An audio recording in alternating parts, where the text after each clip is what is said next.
বাড়িতে আমি এসেছি বিল্ডিং প্ল্যান করার জন্য। এবার আপনি আমাকে বলুন আপনি কি করতে চাইছেন, আর আপনার এই প্ল্যানের মধ্যে আপনার কোন দিকটা ভালো লেগেছে, কোন দিকটা ভালো লাগেনি। সাথে একটা ছেলে তো নাকি? ছেলে। বলো, তুমিও বলো। ঠিক আছে, যে তোমাদের কি বক্তব্য বা তোমরা কি করতে চাও।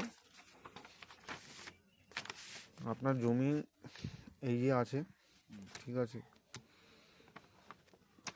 এর ভিতরে আপনি কি করবেন মিউনিসিপ্যালিটির রুলস দিয়ে, মানে অ্যাজ পার রুলসে আপনি কি করতে চাইছেন।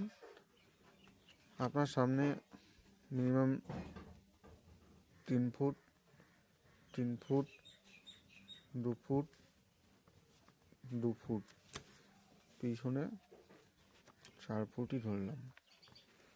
এর মধ্যে যেটা দাঁড়াবে সেটা হচ্ছে আপনার টোটাল স্ট্রাকচার।